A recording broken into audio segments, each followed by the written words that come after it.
नमस्कार, आप देख रहे हैं प्राइम न्यूज। मैं हूं राजेश कुमार। वक्त यूपी प्राइम का है। उत्तर प्रदेश में अपराध रुकने का नाम नहीं ले रहा और अभी हाथरस कांड के दोषियों को सजा तक नहीं मिली थी कि एक और मामला सामने आ गया। नया मामला प्रदेश के बलिया जिले से सामने आया, जहां जिले की रेवती थाना क्षेत्र के दुर्जनपुर में पंचायत भवन में आयोजित कोटे के दुकान आवंटन को लेकर चल रही बैठक के दौरान दो पक्षों के बीच विवाद हो गया। इस दौरान बीजेपी नेता धीरेन्द्र प्रताप सिंह ने कई राउंड फायरिंग कर दी, जिसमें गोली लगने से एक युवक की मौके पर ही मौत हो गई, जबकि महिला समेत कई लोग घायल हुए। खास बात यह कि बीजेपी नेता ने ये एसडीएम और सीओ की मौजूदगी में फायरिंग की वारदात को अंजाम दिया, जिसके बाद पुलिस ने आरोपी को गिरफ्तार कर लिया है, जबकि सीओ और एसडीएम को सस्पेंड कर दिया गया। वहीं बलिया की घटना पर विपक्ष सरकार पर हमलावर है। तो इसने मारा, एक बार और नाम बताया। धीरेन्द्र प्रताप सिंह। उन्होंने मारा जी। किसको गोली मारा है? जयप्रकाश पाल उर्फ गुमानी पाल। उसका जयप्रकाश पाल उर्फ अच्छा, ये बताइए उसका उम्र क्या होगा जिसको गोली लगी है? 45। उसका पिता क्या नाम है? गुमानी पाल। गुमानी पाल का लड़का है जयप्रकाश पाल उर्फ गामा पाल। आज ग्राम दुर्जनपुर में सरकारी कोटे की दुकान के लिए चयन प्रक्रिया चल रही थी। इसमें दो सहायता समूह के लोग थे।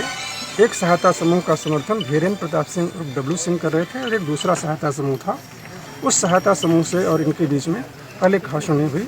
जब हंगामा लोग करने लगे तो एसडीएम इसी प्रक्रिया को बाधित बंद करी। लोग जा रहे धीरेन्द्र प्रताप सिंह द्वारा इसमें एक आदमी को जयप्रकाश गामा पाल को गोली उन्हें अस्पताल जाया जाता, काफी मृत्यु हो गई। तथ्यों की जानकारी पूर्ण तरीके से की जाएगी। उत्तर प्रदेश के जंगल राज में, उत्तर प्रदेश के अत्याचार वाले राज में अब यही दिन देखने को बचा था। जिस तरह से एसडीएम डीएसपी के सामने भारतीय जनता पार्टी समर्थित गुंडे एक आदमी को सरेआम गोली मारते हैं, लगता नहीं उत्तर प्रदेश की सरकार को नैतिकता के आधार पर बने रहने कोई अधिकार बचा है। महामहिम राज्यपाल से मांग करूंगा, उत्तर प्रदेश की सरकार को बर्खास्त कर दें। अगर मुख्यमंत्री जी में नैतिक साहस है तो स्वयं अपने पद से उत्तर प्रदेश सरकार को न संभाल पाने के लिए अपने पद से त्यागपत्र दे देना चाहिए। बलिया की घटना ने यह साबित कर दिया कि उत्तर प्रदेश में कम से कम कुछ भी हो सकता है, लेकिन कानून व्यवस्था नाम की कोई चीज नहीं है। हम लोग लगातार कह रहे हैं कि सरकार उत्तर प्रदेश में अपराधी चला रहे हैं, गुंडे चला रहे हैं, बलात्कारी चला रहे हैं, और वही आज सच सामने आ गया। एसडीएम के सामने, सीओ के सामने भारतीय जनता पार्टी के गुंडे हत्या कर रहे हैं, हत्या करके फरार हो जाए। ये उत्तर प्रदेश बनाया योगी जी आपने, ये है आपकी नीयत, ये है नीति, ये रामराज कहते हैं। आपके राज से 100 गुना अच्छा रावण राज था। संविधान कर दिया आपने, कानून हो गया। आप इस्तीफा दे दीजिए और अपने किसी अच्छे जानने वाले का जो सबसे बड़ा अपराधी हो उसको मुख्यमंत्री बना दीजिए, क्योंकि सरकार तो नतमस्तक है अपराधियों के पैरों में, अपराधियों के चरणों में।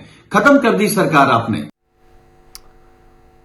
और मुख्यमंत्री योगी आदित्यनाथ ने आज हैंड वॉश डे अभियान का शुभारंभ किया, जहां सीएम ने खुद हाथ धोकर इस अभियान का शुरुआत की। और सीएम ने कहा कि कोरोना संक्रमण की श्रृंखला को तोड़कर इस महामारी पर नियंत्रण पाया जा सकता है। आज सावधान होना बहुत जरूरी है। हैंड वॉशिंग का महत्व इस वैश्विक महामारी कोरोना कालखंड के दौरान हम लोगों ने समझा है, जाना है। यद्यपि स्वास्थ्य विशेषज्ञ पहले से इसके बारे में अवगत कराते रहे हैं, इसके बारे में उनकी चेतावनी और उनके द्वारा दिए जाने वाले सुझाव अत्यंत महत्वपूर्ण रहे हैं।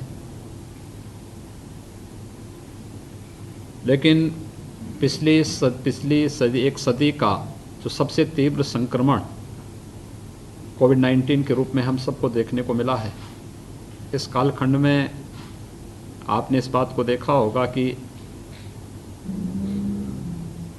सामान्य जो हमारी दिनचर्या है, इसमें हैंड वॉशिंग का महत्व उतना ही महत्वपूर्ण हो जाता है जितना किसी बीमारी के उपचार के लिए हम सावधानी बरतते हैं। यानी रोग के संक्रमण को रोकने की हर एक स्टेज पर उसका पालन करना, और यह हैंड वॉशिंग से ये प्रक्रिया आगे बढ़ती है। आज 15 अक्टूबर की थी वर्ल्ड हैंड वॉश के रूप में आज पूरी दुनिया मना रही है, तो स्वाभाविक रूप से हम सबका दायित्व बनता है कि हम इसके बारे में आम जनमानस लागू करें। मुझे प्रसन्नता है कि आज सूचना विभाग ने तो इस अवसर पर अपने कार्यक्रम को आगे बढ़ाया ही है पूरे प्रदेश में, लेकिन प्राविधिक शिक्षा, व्यावसायिक शिक्षा, कौशल विकास से जुड़े हुए विभाग के अपर मुख्य सचिव ने विभाग के यूराइस पोर्टल के माध्यम से 20 लाख तकनीकी, व्यावसायिक और कौशल विकास से जुड़े हुए छात्र छात्राओं और सदस्यों के साथ इस अभियान को आगे बढ़ाने के एक विशिष्ट कार्यक्रम को भी आज इसके साथ जोड़ा है। मेरा विश्वास है कि हम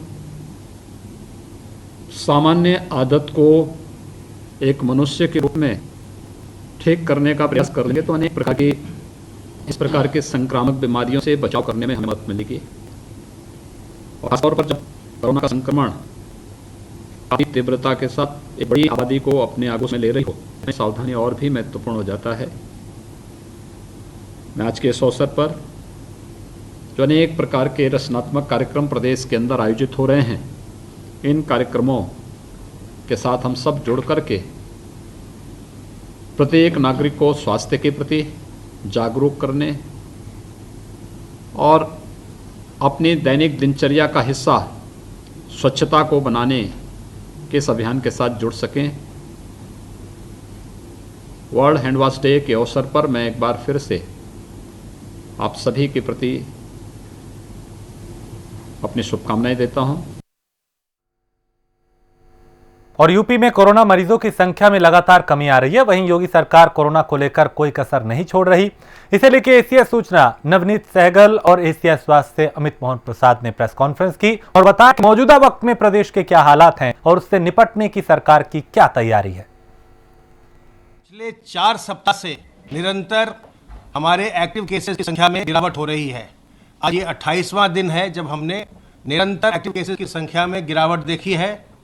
इस समय एक्टिव केसेस की संख्या घटकर 36,295 हो गई है, जो हमारा सर्वाधिक नंबर था एक्टिव इन्फेक्शन केसेस का, उससे अब लगभग 32,000 कम है। एक्टिव इन्फेक्शन के केसेस में 47% की कमी आई है पिछले 4 सप्ताह में, और इस समय कुल डिस्चार्ज होने वालों की संख्या अब बढ़कर के 4,04,545 हो गई है। रिकवरी का प्रतिशत प्रदेश में बढ़ के अब 90.42% हो गया है।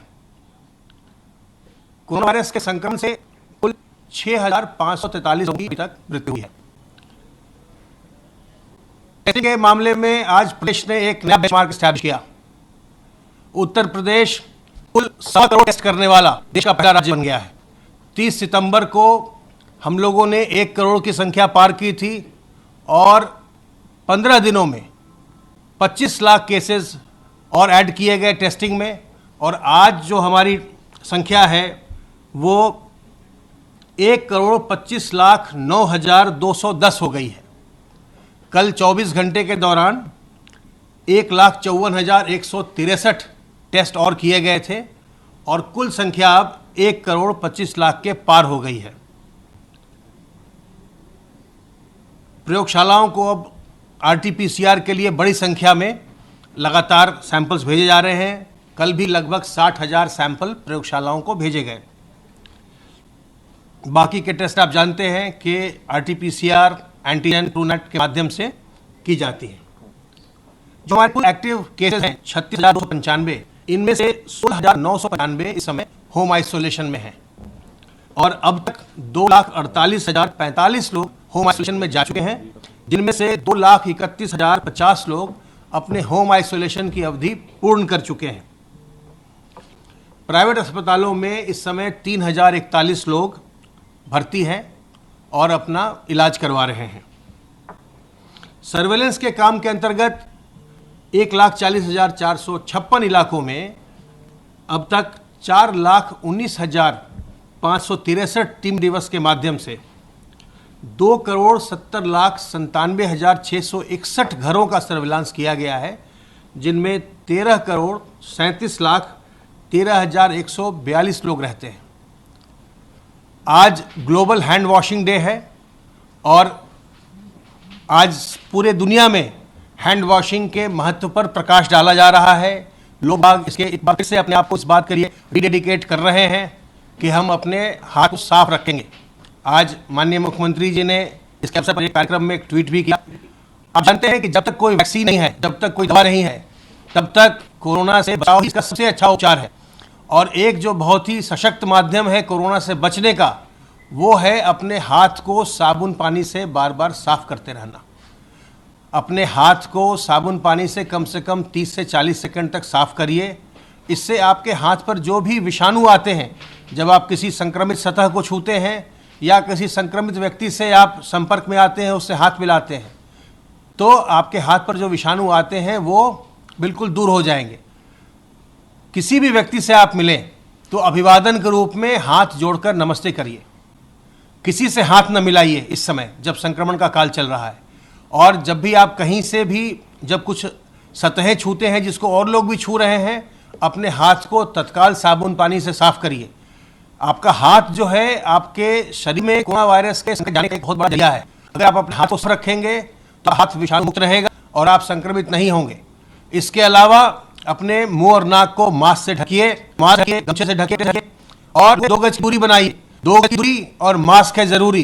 प्रदेश में कोरोना के पॉजिटिविटी घट रही है, कुल मामलों की संख्या भी घट रही है, रिकवरी का प्रतिशत बढ़ रहा है, परंतु यही एक समय है सावधान होने का। बहुत सारे देशों में और हमारे प्रदेश में ही, हमारे देश में कई प्रदेशों में ऐसा हुआ है कि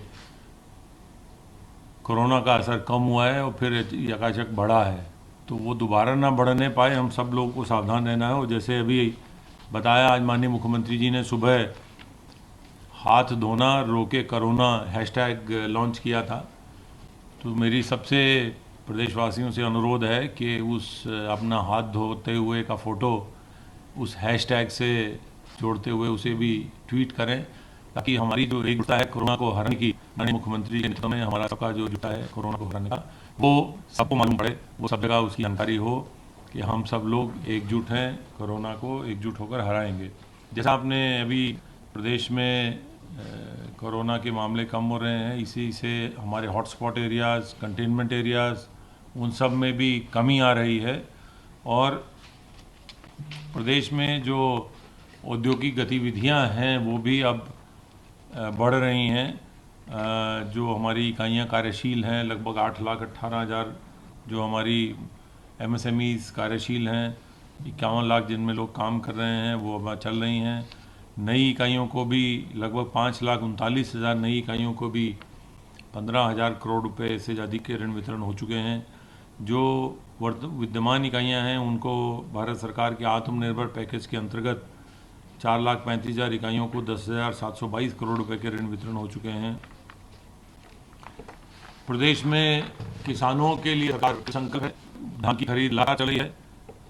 4,000 धान की 40,690 मीट्रिक टन धान की खरीद हो चुकी है। इस समय केवल 2,301 मीट्रिक टन की खरीद। किसानों से अनुरोध है कि हार्वेस्टर से तत्काल कटा हुआ धान न लेकर आएं, थोड़ा उसको सुखा लें, साफ कर लें, तभी आप क्रय केंद्र पर लाएं। मुख्यमंत्री जी ने ये निर्देश दिए हैं कि किसान के धान क्रय की धनराशि 72 घंटे के अंतर्गत उसके खाते में हस्तांतरित कर दी जाए।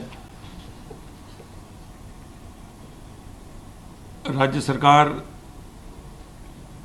17 तारीख से प्रदेश में एक अभियान भी चला रही है, जिसकी भी जानकारी मैं आपके माध्यम से देना चाहता हूं। महिलाओं व बालिकाओं के सुरक्षा, सम्मान और स्वावलंबन की एक अभियान 17 तारीख से चलाया जाएगा। मिशन शक्ति के नाम से जिलाधिकारियों को, मंडलायुक्तों को, पुलिस अधीक्षकों को, सभी अधिकारियों को और महिला बाल कल्याण की सुरक्षा और सम्मान और स्वावलंबन से जुड़े सभी विभागों की एक समन्वय की एक समिति बना दी गई है, जो समिति जनपदों में कार्य करेगी और ये 180 दिन का अभियान चलाया जाएगा। जो अगले नवरात्र चलेगा, जिसमें विभिन्न प्रदेश में जनपदों में विभिन्न कार्यक्रम कराए जाएंगे, जागरूकता के कार्यक्रम कराए जाएंगे, राज्य सरकार की योजनाओं में लाभान्वित कराने के कार्यक्रम कराए जाएंगे। तो ये परसों से ये अभियान भी प्रारंभ हो रहा है। गाजियाबाद के खोड़ा थाने में तैनात चौकी इंचार्ज गजेंद्र सिंह की एसएसपी ने निलंबित कर दिया है उनको। दरअसल गाजियाबाद के खोड़ा में तैनात रिश्वतखोर चौकी इंचार्ज गजेंद्र सिंह का रिश्वत लेते हुए वीडियो वायरल हुआ था। मकान के मामले में चौकी इंचार्ज ने मामला रफा दफा करने के बदले में 40,000 रुपए की रिश्वत ली थी। अधिवक्ता ने रिश्वत लेते हुए घूसखोर दारोगा का वीडियो बना लिया था, जिस पर एसएसपी ने कार्रवाई करते हुए तत्काल प्रभाव से निलंबित कर दिया और इस पूरे मामले की जांच सीओ इंदिरापुर को सौंपी है।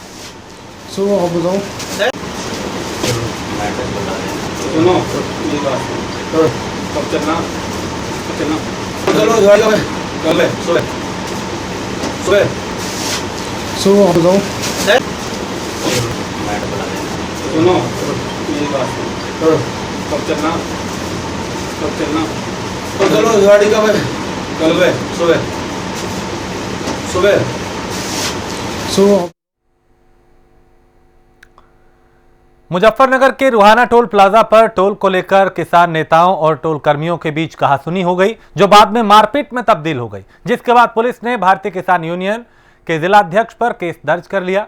वहीं केस दर्ज करने से गुस्साए किसानों ने रामपुर तिराहे पर धरना दिया।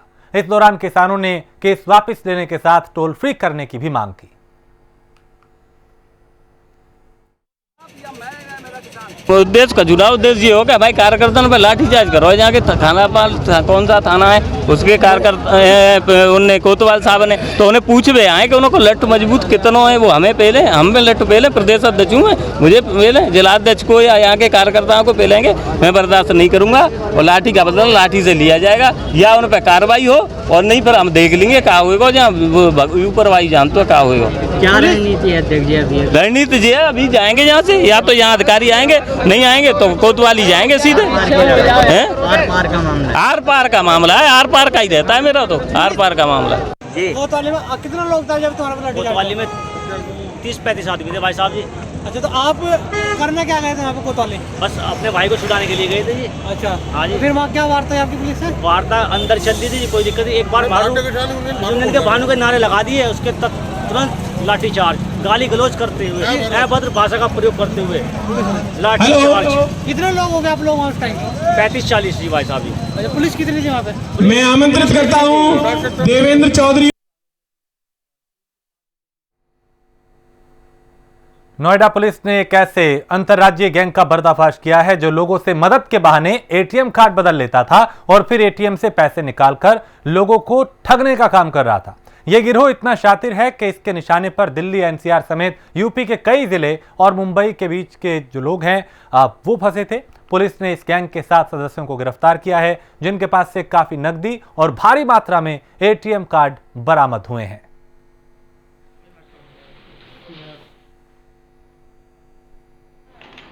आज सेक्टर 58 थाना क्षेत्र में थाने की टीम द्वारा कुछ लोगों को गिरफ्तार किया गया, जिसमें 7 अभियुक्त जो गिरफ्तार हुए हैं। पूछताछ में और तलाशी में ये संज्ञान में आया कि इनके पास से काफ़ी संख्या में एटीएम कार्ड्स बरामद हुए, जिसकी संख्या लगभग 107 है और इन 107 एटीएम में विभिन्न बैंकों के एटीएम्स हैं। लगभग जितने भी बड़े बैंक हैं सभी के एटीएम्स इनके पास थे। लगभग 4 लाख के आसपास कैश इनके पास से रिकवर हुआ है। एक कार थी इनके पास। जो इनका मोडस ऑपरेंडी है उसमें जो मुख्य चीज़ है, ये लोग एटीएम कार्ड को बदल के पैसे चुराते थे। उदाहरण के तौर पे जैसे कोई व्यक्ति अगर एटीएम में दाखिल हुआ और कुछ ऐसे लोग जो एटीएम प्रॉपर ऑपरेट नहीं कर पाते, तो इनका जो मोडस ऑपरेंडी है कि एक जना वहाँ पर मौजूद रहता था और वो उसको जो पासवर्ड डालते हुए देख लेता था।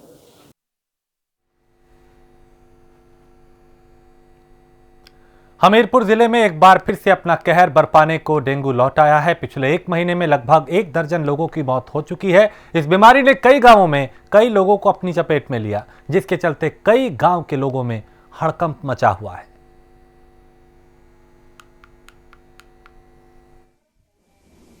देखिए, जनपद में ही नहीं, अन्य प्रदेश के अन्य जिलों में भी संक्रमण का बढ़ाव देखा गया है और इस जनपद में भी पिछले 1-2 वर्षों से ज़्यादा केसेस आ रहे हैं, जो कि कुछ तो डिटेक्ट किए गए हैं, कुछ संभावित हैं और उसमें कुछ कैजुअलिटीज़ भी हैं जो कि जिनको कंफर्म तो नहीं कहा जा सकता लेकिन संभावित की श्रेणी में माना गया है। और ऐसे एरियाज जहाँ पे पहले डेंगू नहीं हुआ है, ऐसे गांव, ऐसे क्षेत्र, ऐसे ब्लॉक में भी ये बीमारी इस वक्त हुई है। संभावित कारण ऐसे लोगों का जो कि बाहर से आए हुए हैं इस दौरान कोरोना पीरियड में, जो दूसरे प्रदेशों से, अनअर्बन एरिया से, मुंबई से, सूरत से आए हैं, वो कारण हो सकता है कि वो माइग्रेंट्स हैं, वो रिजर्वायर का उन्होंने काम किया और यहाँ पर अनुकूल परिस्थितियाँ मिलते ही वो वायरस मच्छरों के द्वारा अन्य लोगों को फैलाया गया, जिससे वो लोग प्रभावित हुए। कोरोना काल अभी थमा नहीं है कि डेंगू ने जिले में दस्तक दे दी है। हमीरपुर की 2 तहसीलें डेंगू की चपेट में आ चुकी हैं, एक तहसील राट और दूसरी तहसील सदर। इन जिन गांवों में डेंगू फैला हुआ है वहां स्वास्थ्य विभाग दवाइयों का छिड़काव कर रहा है, साथ ही साथ गाँवों के लोग को जागरूक कर रहा है कि डेंगू से किस तरह से बचाव कर सकें। जिला अस्पताल की बात करें तो डेंगू वार्ड पूरी तरीके से भरा हुआ है, रोज़ 2-3 मामले डेंगू के सामने आ रहे हैं। अब तक डेंगू से 6 लोगों की मौत हो चुकी है। जिला प्रशासन जल्द से जल्द डेंगू पर काबू पाता है तो ठीक है, वरना आने वाले वक्त में डेंगू भी एक बड़ी मुसीबत बनकर सामने आएगा। हमीरपुर से इरशाद खान, प्राइम न्यूज़। और यूपी में 2022 विधानसभा चुनाव के लिए सभी पार्टियां अभी से तैयारियों में जुट गई हैं। प्रदेश में हाशिए पर पहुंच चुकी कांग्रेस भी अपनी जमीन तलाशने में जुटी है। इस कड़ी में पश्चिमी उत्तर प्रदेश के कांग्रेस कार्यकर्ताओं के सम्मेलन में बरेली पहुंचे प्रदेश अध्यक्ष अजय कुमार लल्लू ने कहा, कांग्रेस पार्टी 2022 के चुनाव से पहले बूथ स्तर तक पार्टी को मजबूत कर रही है।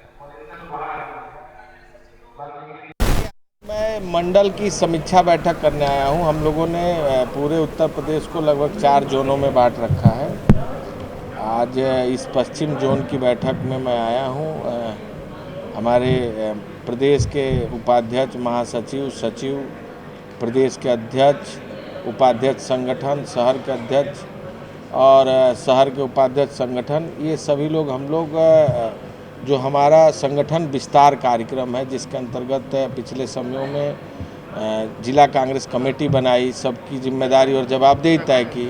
साथ ही साथ पुनः हम लोगों ने ये तय किया है कि ब्लॉक स्तर पर ब्लॉक सृजन अभियान के अंतर्गत ब्लॉक की कमेटी बनाना और ब्लॉक के बाद न्याय पंचायत बनाना और ग्राम सभा बनाना, जिसका लक्ष्य हम लोगों ने दिसंबर तक रखा है।